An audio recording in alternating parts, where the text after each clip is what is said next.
1, 2, 3, come on!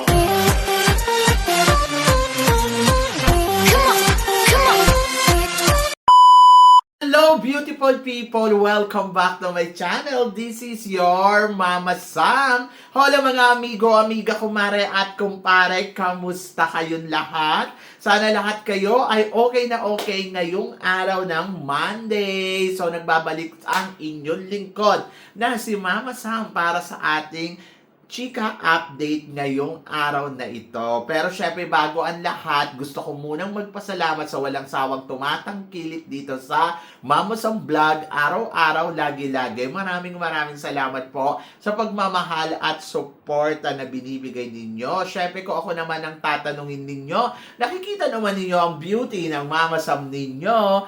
Fresh overload pa rin, diba? Ganyan talaga kapag umiinom ka ng maraming vitamin C, plus kumakain ka ng maraming banana. Dahil sa banana, mas nakakaloka ang ganda ng Mama Sam ninyo. Charot! So, kamusta naman kayong lahat? Sana lahat kayo ay okay at safe ngayong araw ng Monday. So, yun. So, nakakaloka. Ang bilis ng araw, no?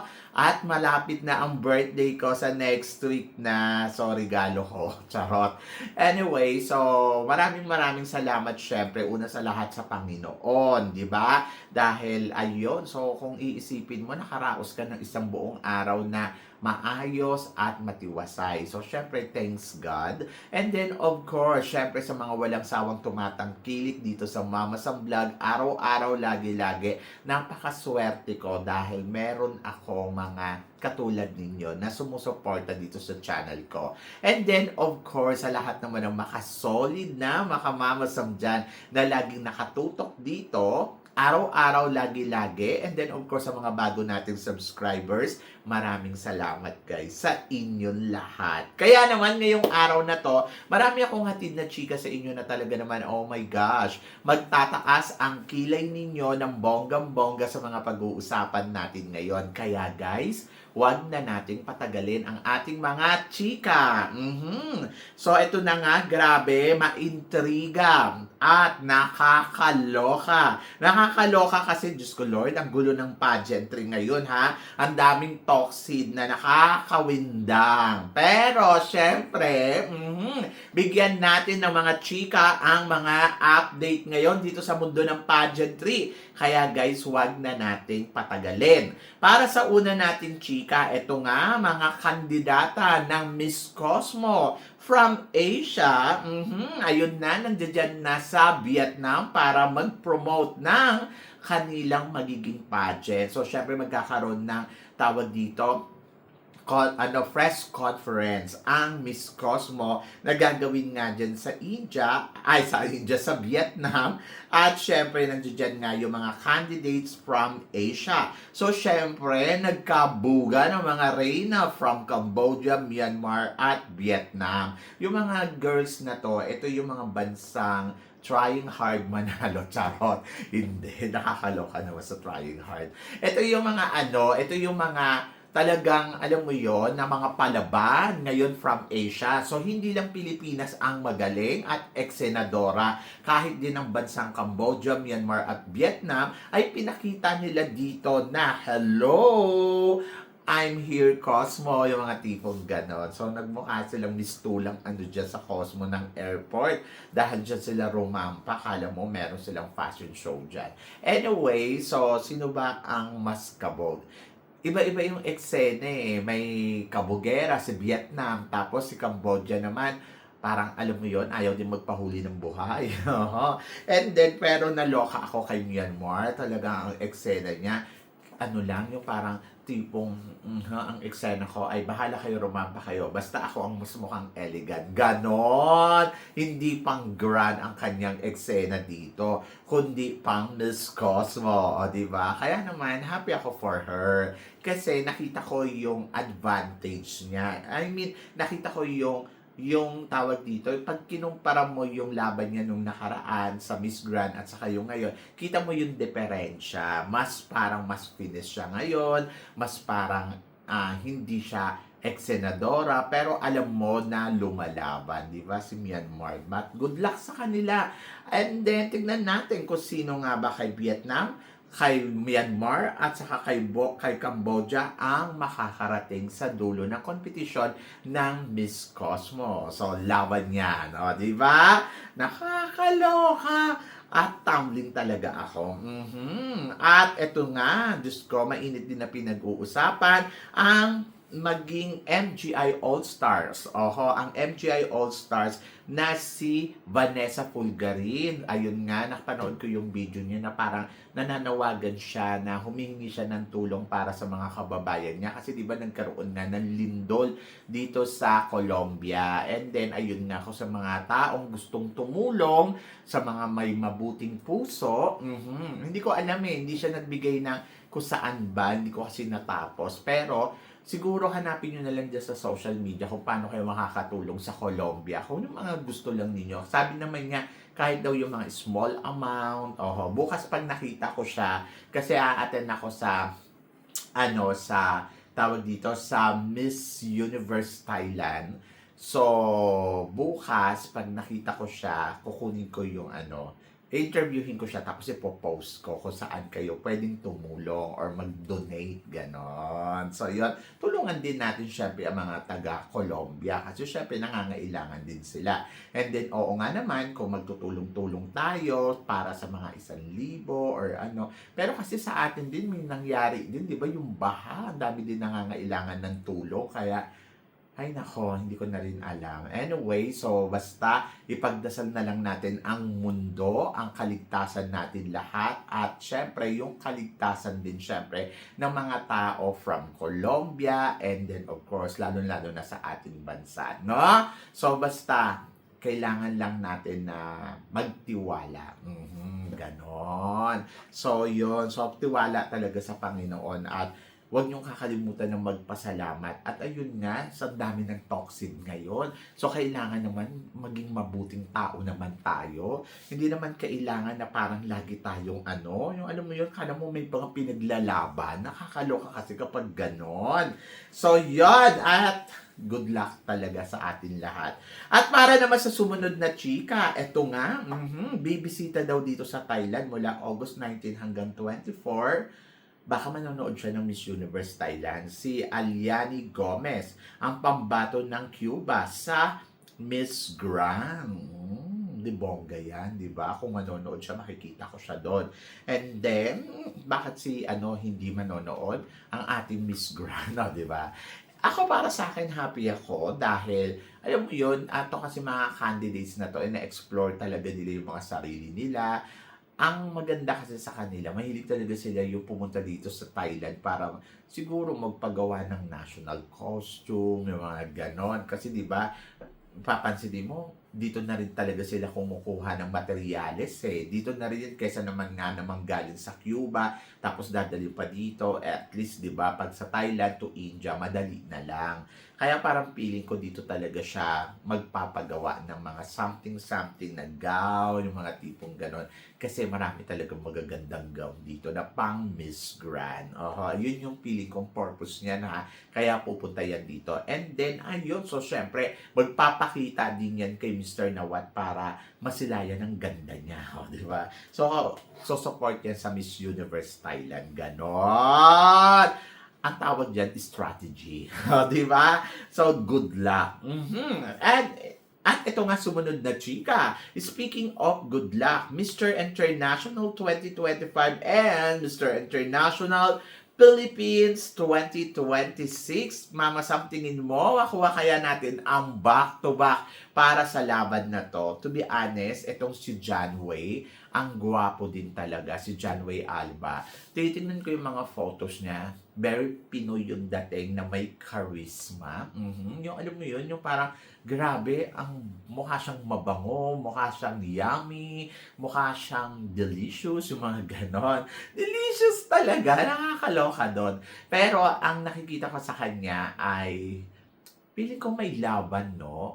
Kasi iba yung dating Sa totoo lang, mas gusto ko siya kaysa sa pambato ng Thailand ngayong taon na to. Kasi yung pambato ng Thailand, pang tingin ko sa kanya, yung parang hindi ganun kagwapo. Ewan ko ba, yung mga Thai people, tuwan-tuwa sila dito kay kay AA.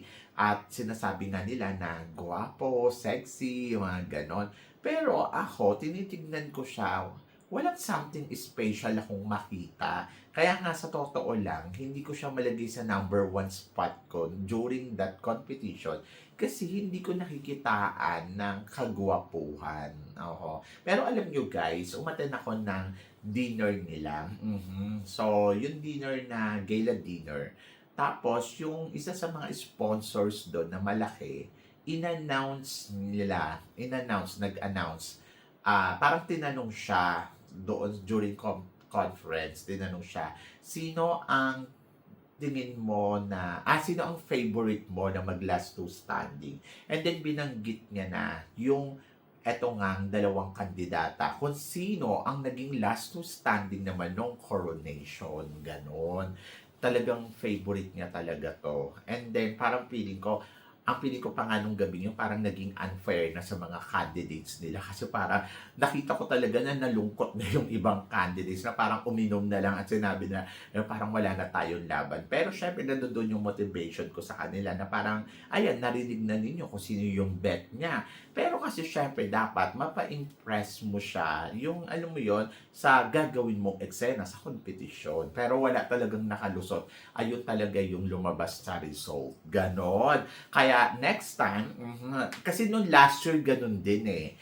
Nagkaroon siya ng ganun din na parang nagkaroon ng parang dinner tapos sabi niya tinanong kung sino yung nakikita niyang favorite niya na parang pwedeng mag-last two standing. Isa to sa mga malaking sponsors talaga. Tapos ang sabi niya, si Philippines, at saka si Korea. Halos ganun na nga yung lumabas, di ba? So yun, nakakaloka. Ay, nako. Pero hindi, si Philippines, si Korea, at saka may isa pa silang binanggit na ayun ngayon first runner-up. Kaya ngayon, alamin natin kung magiging bet niya rin itong si John Wei. Di ba? So yan, good luck sa ating pambato. At sana makuha niya ang back-to-back win. Ganon. Nakakaloka. Pero ito ang mas nakakaloka. Nagiging mainit nga ang tapatan or tug war ng dalawang honor. Na ito nga ay si Mr. Nawat at saka syempre si Raul Rocha. So, alam niyo sa totoo lang nakakalungkot kasi 'di ba parang naging okay na sila dito eh. Tapos ayan na naman, may ganyan-ganyan na naman.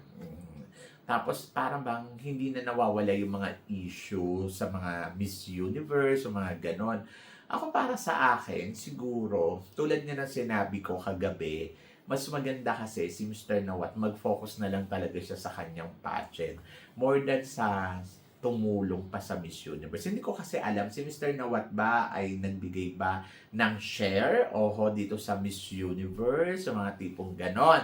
Yung kumbaga parang kasi kung nag-share siya or nag-invest, talagang hindi mo naman may iwasan na tsumika ng ganito, di ba? So, yon. Pero kung hindi, ang alam ko, pinull out niya na kasi di ba yung nagkaroon sila ng problema din noon yung during Miss Universe. Ang alam ko, pinull out niya na. Hindi ko alam kung nabola uli siya. Charot. Nakakaloka kasi, parang nananahimik yung mga pageant, parang gumugulo because nga sa mga ganito na parang walang linaw kung sino ba sa kanila at ano ba ang posisyon ng bawat isa. So ako, para sa akin, para maiwasan na lang din yung mga ganyan-ganyan, mas mabuti pa mag-focus na lang sila sa mga kanilang mga pageant. Tulad ko na sinabi ko, hindi naman kailangan tumulong ni Mr. Nawat dyan sa Miss Universe kasi parang feeling ko kung ginaganyan din naman siya, di ba? So mas maganda na lang na para deadmahin niya na lang yan. So, hayaan niyang lumubog ang Miss Universe kung lulubog ang Miss Universe. And then, mag-focus siya sa pageant niya kasi syempre, bongga din naman talaga ang Miss Grand International at saka ang MGI All-Stars. Tinatangkilik naman ng tao at sinusuportahan. So, hintayin niya lang na mas suportahan pa ng lahat at maniwala sa pageant niya ng bonggang-bongga, di ba? So, laban, ganon. Nakakaloka kasi, di ba? Parang ang ganda-ganda na ng samahan tapos ganyan pa nasisira because of that matter. Di ba? May ganon. So, good luck na nga lang sa kanila. At para naman sa sumunod natin, chika, Queen of the Island, naglabas nga ng photos na naka-swimsuit ang mga candidates nila. And then, Yana Aduana, hindi ko masyado nagustuhan ang kanyang photos sa swimsuit. Ano nangyari?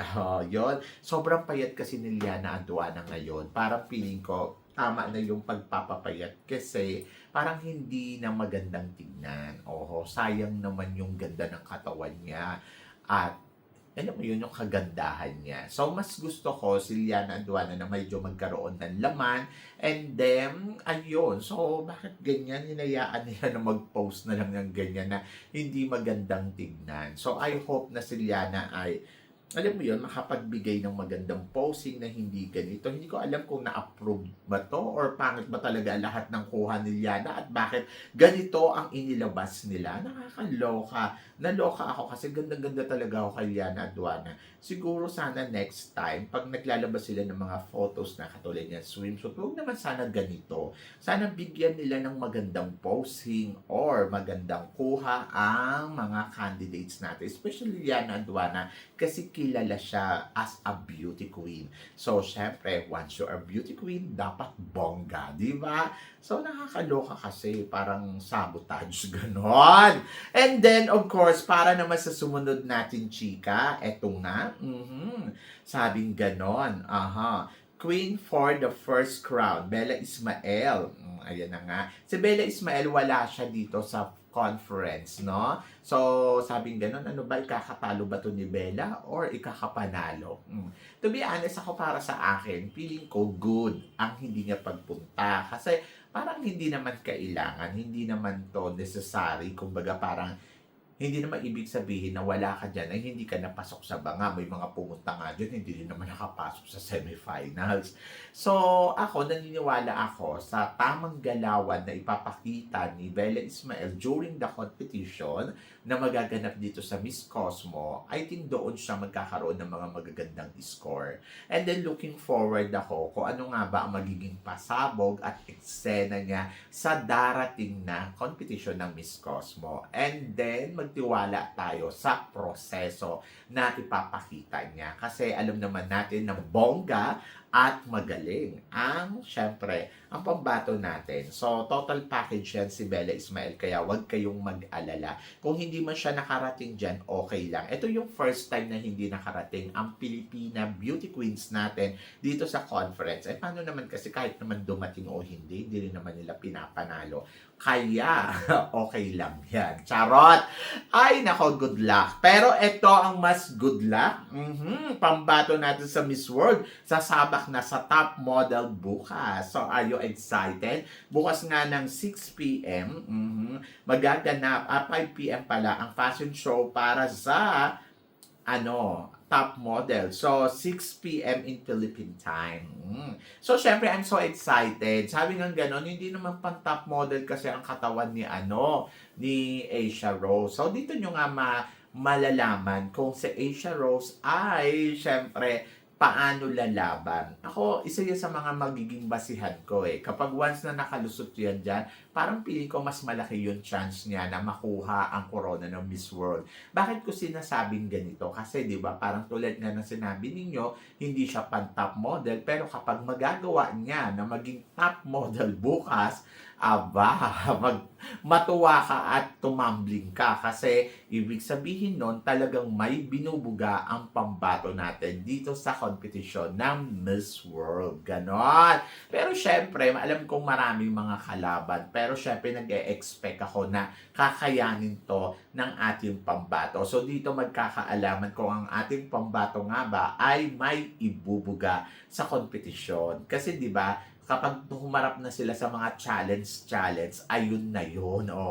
Magkakaalaman na yan. Kasi ang bawat challenge na ipapakita nila ay magkakaroon ng score. Ganon. At counted yan sa magiging resulta ng Miss World. Di ba? So, magtiwala. Ayun yung the best na gawin talaga natin. Huwag nyo kasing pangunahan ang destiny ni Asia. Siguro ang the best na gawin natin ay magtiwala. Huwag nyo siyang panghanapan. Ibigay lang natin sa kanya yung tiwala. And then, hayaan mo siya na mag-progress doon sa magiging laban niya sa Miss World. So ngayon, bukas, doon sa mga nagsasabing hindi mananalo yan, hindi yan po pwesto, kasi hindi naman pang model, so malalaman ninyo yan bukas kung tama nga ba mga sinasabi ninyo. Or may ibubuga ang ating pambato sa Miss World. So yon, ako, challenge yan sa kanya. So matinding challenge yan at hayaan natin siyang humarap sa matinding challenge. Diba? So, yon. So, kayo guys, ano guys ang masasabi ninyo dito sa mga pinag-uusapan natin ngayon? I-comment below mo yan para at least malaman ko naman kung ano naman ang chika mo dito sa mga tinatalakay natin. Syempre, maraming salamat po sa inyong lahat sa love and support na binibigay ninyo syempre dito sa channel ko. At sa mga hindi pa nakaka-follow at nakaka-subscribe, baka naman please don't forget to click like and subscribe my channel. At i-click nyo na rin po ang notification bell to more updated syempre sa aking mga chika. Sabi ng ganon, always keep smiling and laban lang. So guys, hanggang dito na lang. Hanggang sa muli nating chikahan. See you tomorrow. Thank you guys.